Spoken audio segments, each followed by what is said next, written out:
so much, praise team. You're aware that churches are not businesses, but our facilities, our buildings are considered, at least by the city and county and the state, to be commercial properties. And as such, that means that we have to have regular inspections made by the fire inspector. And so that was true here at Gate City. Every year a fire inspector shows up to walk through our buildings and check things out. It was also true for the church where I served in Charlotte, and that was my first experience with this. And I remember the first time a fire inspector showed up, and they show up without announcement. I mean, they just kind of show up one day and say, hey, I need to walk through your buildings and make sure everything is as it should be. And so I'm walking around with this inspector, and virtually everything that he's noticing or pointing out is just fairly innocuous things. There are some extension cords that we can't use. We need to get rid of those, and making sure you do this, replace this bulb and that exit light, that type of thing. But when we get into the lower floor of the education building, things were really different because there was a staircase that was of concern to him. Now, this particular staircase, both ends of that education building had these kind of like over in our building, there's metal staircases, and they had closed underneath one of them to make it a closet. That actually was not against code, but you had to make sure that whatever was in that closet was not flammable, because you don't want, obviously, to have a fire and then people can't get out because your staircase is on fire.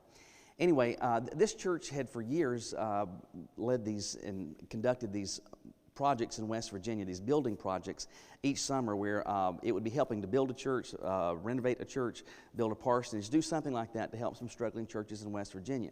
And so there were these building materials that needed a place to live. And so where they lived during the year was underneath this staircase. And so when he looked in there, you've got some cases of nails. That's okay. There's some hammers and that type of thing. What he was concerned about is that there were bundles of shingles. There were gallons of paint, and there were 3 propane tanks.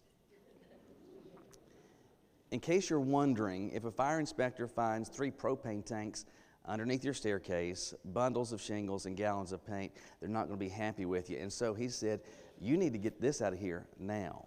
And it's not that this is a potential fire problem. You've got a bomb underneath the staircase, and you can't have that. You just can't have that. And so it probably takes a little imagination to realize this. If you wanted to fail a fire inspection, putting propane tanks, shingles, and gallons of paint underneath a staircase, pretty good way to ensure that's going to happen, isn't it? You can guarantee that you're going to fail that inspection. You know, that whole concept of planned failure, that seems kind of ludicrous, doesn't it? Who would actually plan failure? The reality is, though, regularly we plan failure. I mean, for example, students in school, you choose not to study for a test, you choose not to do your homework, well, then you can plan on that you're going to fail the test and maybe even fail the class, right? Nobody would say, you know, I really want to get fired, but if you consistently make the decision and choice to keep coming in late, and there are assignments at work that you just simply don't do, and the boss asks you to do something and you simply don't do it, well, you can almost guarantee the fact that they're going to say, hey, we need to part ways, and you're going to lose your job. We may not regularly think about the fact that we are engaging in planned failure, but too many times we are. Now, as someone, if you're a follower of Jesus, you'd say, I've got a personal relationship with Christ. Let me ask you this question. Is that something you want to fail in? I mean, do you actually want to? And is there in your mind right now this decision, I would really just love today, I'd love to fail Jesus. I mean, this one that gave his life for me so that I could have a personal connection with God, so that I might be able to be forgiven of my sins, so that I might be able to go to heaven, I'd really love to fail him. I mean, the fact that you're here this morning is testament to that fact, right? No, you would say this is testament to the fact I don't want to do that. But unfortunately, regularly, as followers of Jesus, we are operating with respect to our relationship to him, barreling towards failure. This morning, we want to think about that question because its answer is consequential to us. But the question very simply is this. If you wanted to intentionally fail Jesus, what could you do to make sure that would happen? If you wanted to intentionally fail Jesus, what could you do to make sure that would happen? You say, well, that's kind of a dumb question. Well, it's actually an important question, because if I can identify those things, hopefully I can decide and make the choice today. I want to make sure I'm steering clear of that instead of actually heading down that route. So, how do we answer that question? Look with me in your Bibles today to Matthew chapter 26. Matthew chapter 26, as we're continuing in a series that will lead us to Easter next week, a series called 3 Days in Denials. We're looking at Peter, and last week we saw this dramatic profession of his, and we're going to see how he responded with that dramatic profession today, unfortunately, as he failed Jesus. But in doing so, it helps answer the question for us how we can avoid it. Look with me starting in verse 69. There we're told that Peter was sitting outside in the courtyard. A servant girl approached him and said, "You were with Jesus the Galilean too." But he denied it in front of everyone. "I don't know what you're talking about."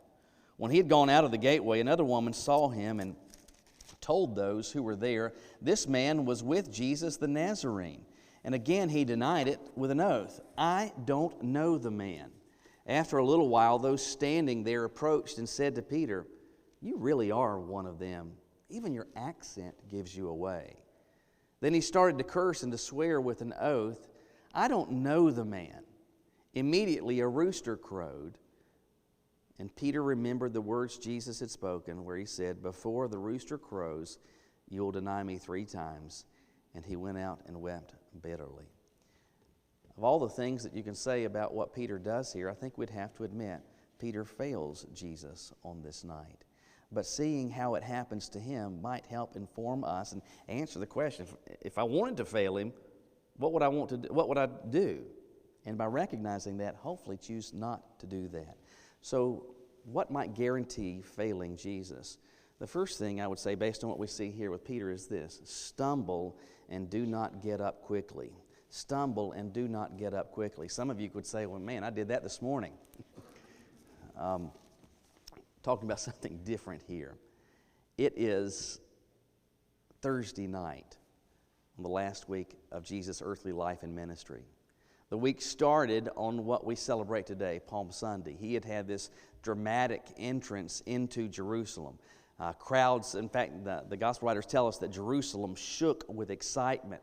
People are waving palm branches and shouting Hosanna. Kids are laying their cloaks down and people laying their garments down so that the animal Jesus is riding on, its hooves don't even touch the ground. Jesus is a superstar on Sunday. But by the time we get to Thursday, things have changed. And on Thursday, they have been celebrating the Passover meal. Every faithful Jew would have been doing this. Jesus has done this with his disciples before, but on this night, he's done it for the last time. We looked at that passage last week where Jesus celebrated the Passover meal. He infused it with new meaning in ways that the disciples didn't quite get. But then he said, "Because of me, every one of you is going to stumble tonight."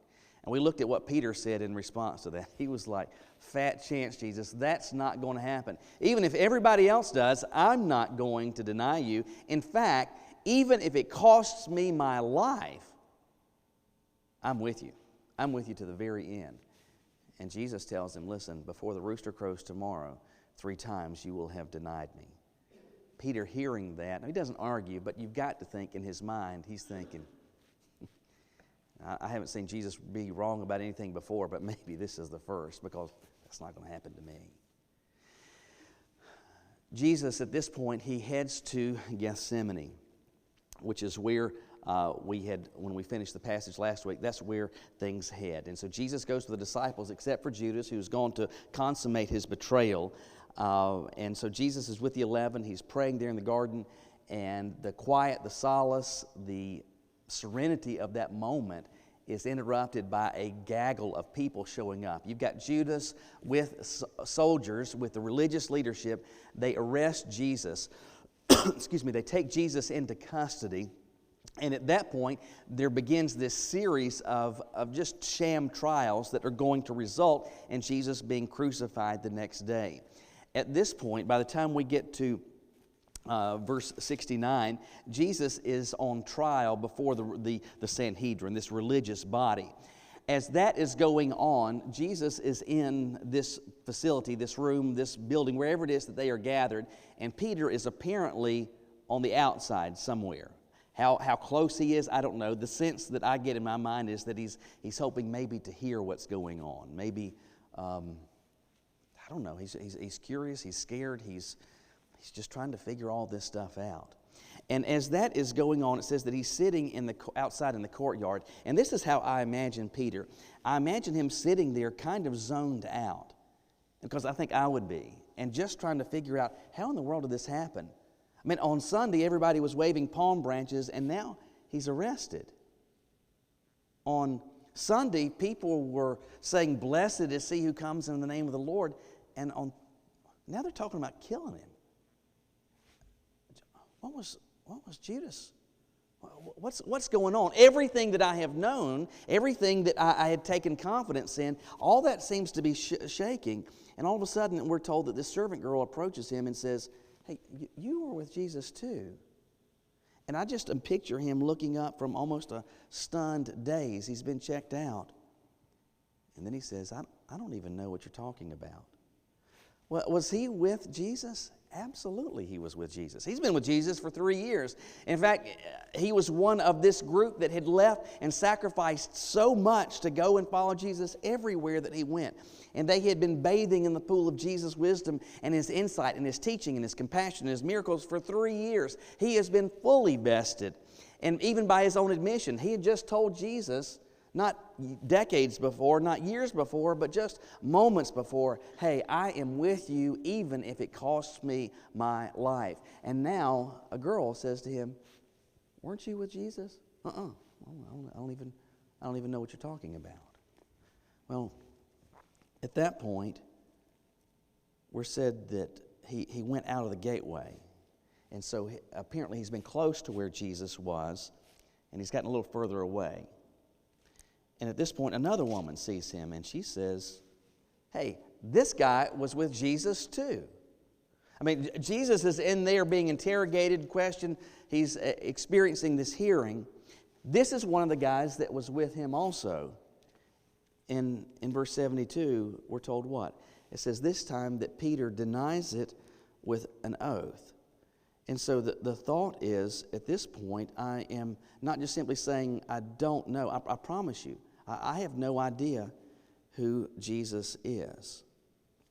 And at that point, we're told that a little while passes, and then there were those that were standing, and they approach Peter, and they say, and likely they have heard this exchange going on before, and they said, we really think you're one of those guys that was with him. We can even tell by your accent. It's kind of like with me. You assume that I'm from Boston, right? And so we can tell by your accent, you're one of those people that was with Jesus, this Galilean. And at this point, what does Peter do? It says that he starts to curse and to swear with an oath. "I don't know the man."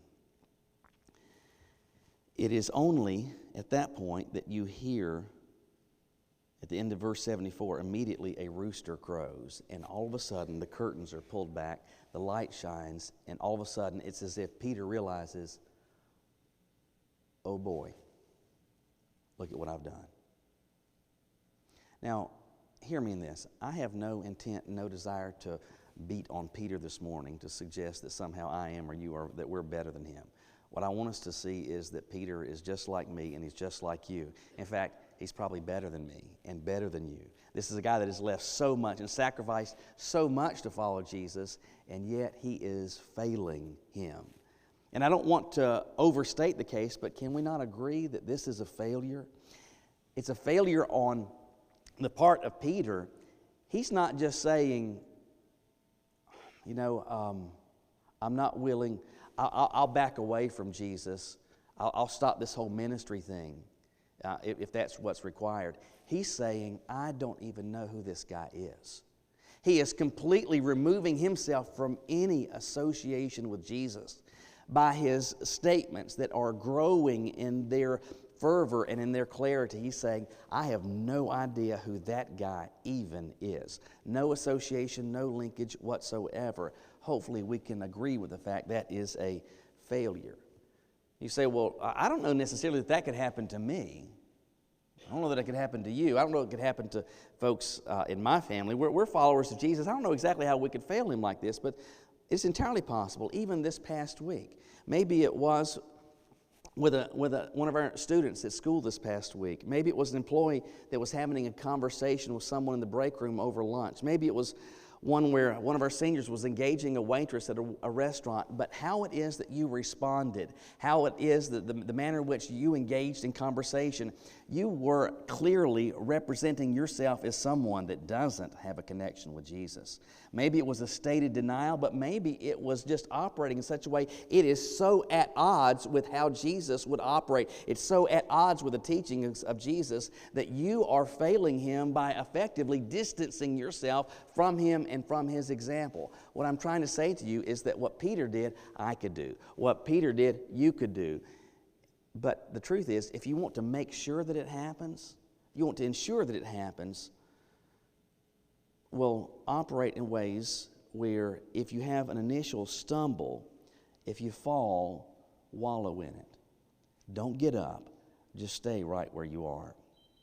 I had been doing fairly well for some time, but the reality is in recent months, I know this is a shock to you and you're just aghast, but I've gained some weight. I know still that looking remarkably good, I understand that, but my clothes are full. They are very full. And I need to do something about that. And I was thinking about how all that began. And we had, our whole family wound up with COVID, end of August, 1st of September. And the strain that I had affected me where, among other things, I completely lost all sense of taste. Some of you would say, Mike, you didn't have taste to begin with. Anyway, in fact, I remember even Philip gave me this taste test. I mean, like I'd close my eyes and he'd put stuff in my mouth. I mean, sincerely, an entire tablespoon of garlic, diced garlic, he put in my mouth. I had no idea what it was. Really, really crazy strange. And so here we are. We've got COVID. You're kind of stuck in quarantine. You're not supposed to go anywhere or do anything. So we're just at the house. And I don't feel particularly bad. I'm sick. I need to make sure that I don't spread this to anybody else. And there's not a whole lot that you can do. And so I'm hungry. But I can't really taste anything. Now, that being said, you could get the faintest hint of sweetness at the back of your throat. The faintest hint. And I don't know why, but at Sam's I had bought this container of Toll House cookie mix. That pre-made stuff. There's nothing else that we can do, so I'll just make some cookies. And here's what's really strange. I really couldn't taste them, but my mind knew cookies are good. So what did I do? I kept making cookies. And Caroline said, why are you keeping, you can't even taste them. Why are you doing this?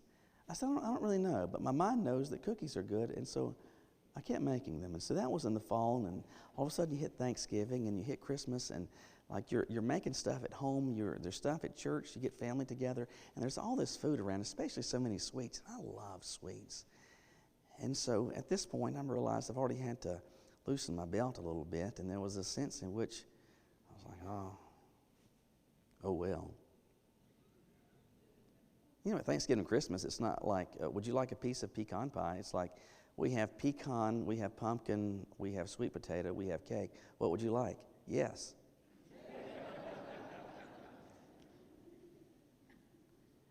And so you have some of all of it. And unfortunately, I've kind of gotten on that train. And let's be honest, it's a happy place to be. In fact, more of us ought to resolve to gain weight because at least we could make sure we do that. But it's fun to eat whatever you want. It just is. And all these things that taste good that make your clothes miserable. And so now I'm at this point, and there's this realization that I have. You don't go to bed one night and your clothes fit, and you wake up the next day and they're tight. It doesn't happen that way. And so how did it happen for me? This is how it happened. It started where I stepped out of line. And I was eating some of this sweet stuff that I knew I shouldn't. I couldn't even taste it.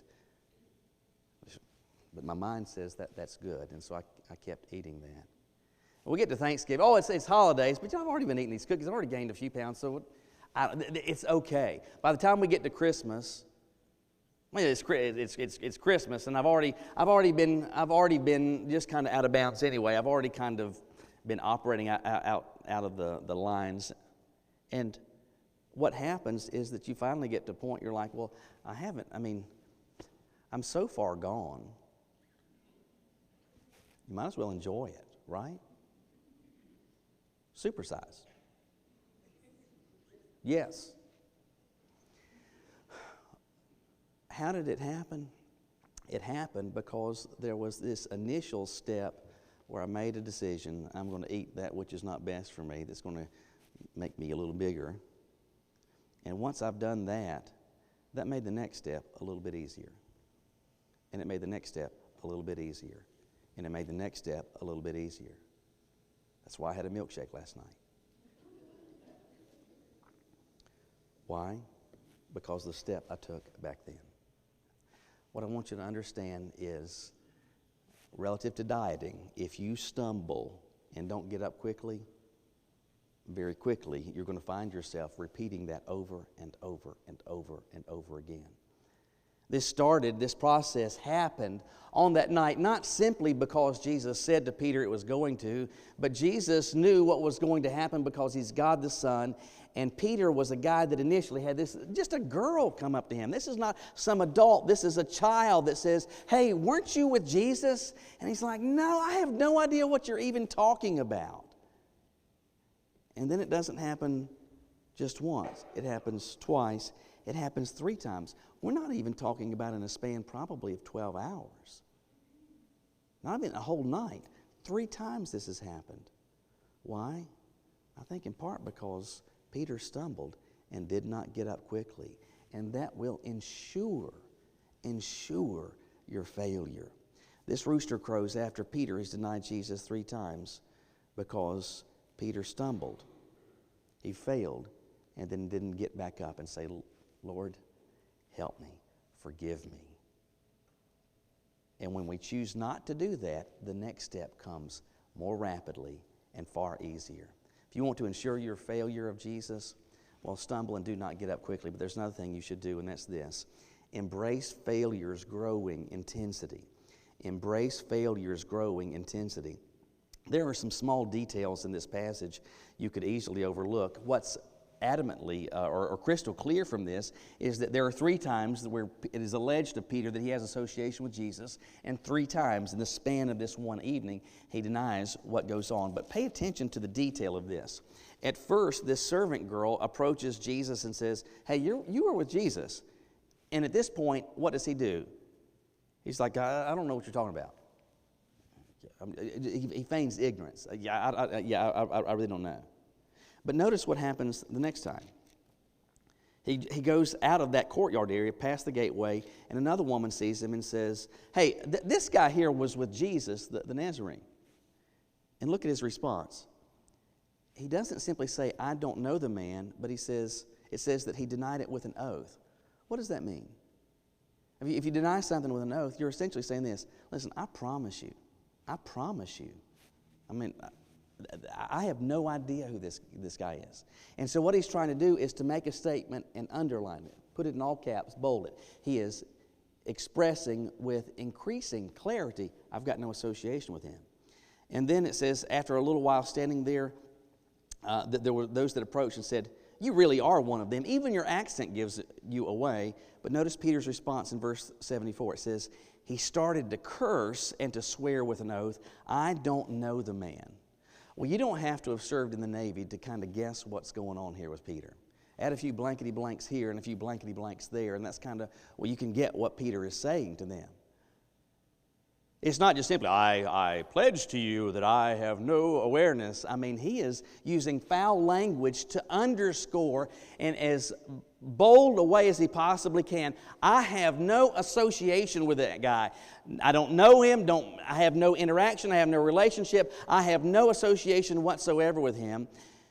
Every one of these statements, Peter denies Jesus. All of that, that's the common denominator in each of these. But is there a difference? Yes, there is. In each of them, what happens? It's as if the volume gets turned up. At first, it's like, I don't know what you're talking about. The second time is, no, I promise you, I don't know what you're talking about. In the third case, blankety, blankety, blankety, blank, I swear to you, I have no idea who this is. What's happening? It is growing with intensity. Not only did he stumble and not quickly get up and turn, that made the next failure, the next misstep, the next disappointment, the next acting out of bounds easier. But what happens is that it grew in its intensity. And in the scheme of things, with respect to me and you and your relationship with the Lord, that's exactly how it operates. And it is not until this rooster has finally crowed that it dawns on him what he has fully done. And when he did not get up quickly from the first fall but wallowed in it, it is not simply that he continued to fall, but the extent to which he did grew. It got even worse. The denial started with, "I don't know what you're talking about," and then by the end, he's using the foulest language he can come up with to communicate as much distance as there can be between he and Jesus. I have had some back problems for a number of years now. I had spinal fusion done back in 2017, I think, and there's still some issues that go on my lower back. I've had some problems with my neck as well, and that led me last year to go see my neurosurgeon again, and one of the things that he did was to order some physical therapy. And some of you have, maybe for back issues or something else, you've gone to physical therapy.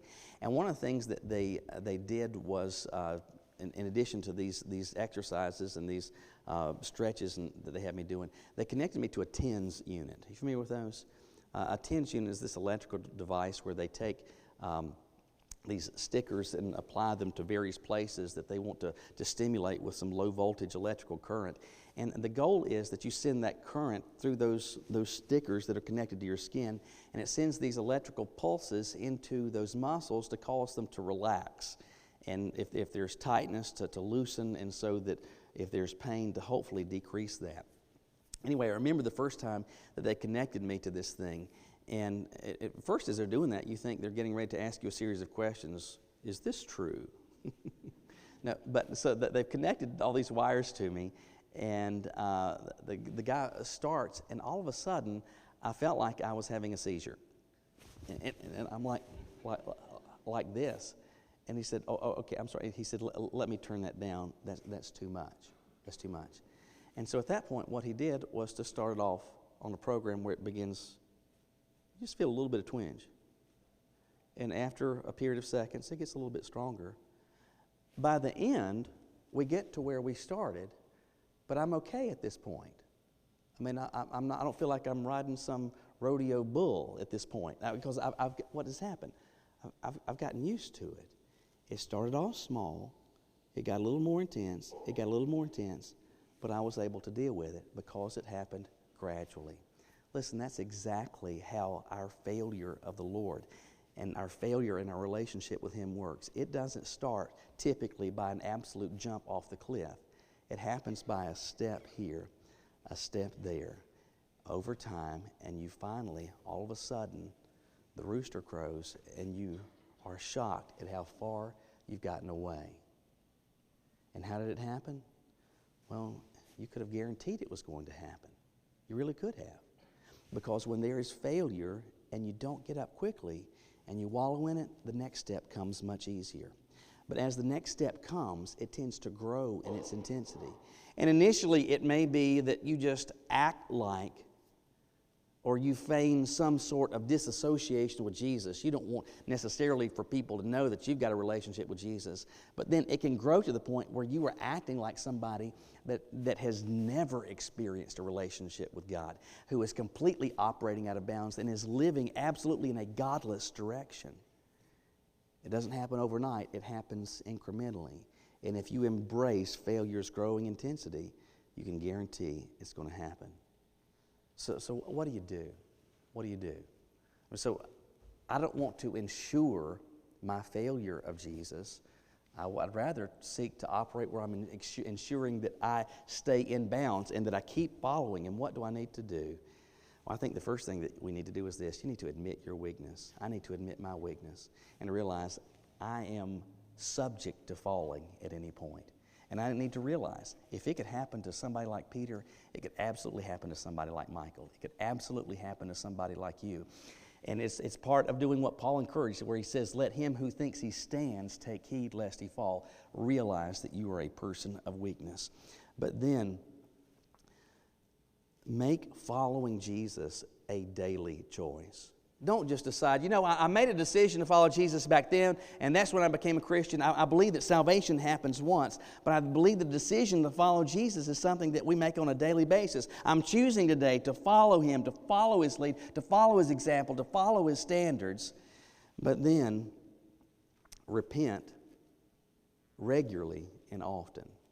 Repent regularly and often. When I realize that I have failed Him, don't wallow in it, but come to Him and say, Lord, this is what I have done. I don't want that to be what I continue to do. I want to change now. I want your forgiveness, and help me to turn in the opposite direction. It should be that my walk with Christ and that your walk with Him is not one where we are planning failure, but where we are choosing planned and consistent commitment. Ultimately, you're planning to do something in your relationship with Jesus today. You are, consciously or otherwise. You are planning by your choices to do something with Jesus today. Let me just ask you, what ultimately are you planning to do? Will you bow your heads with me?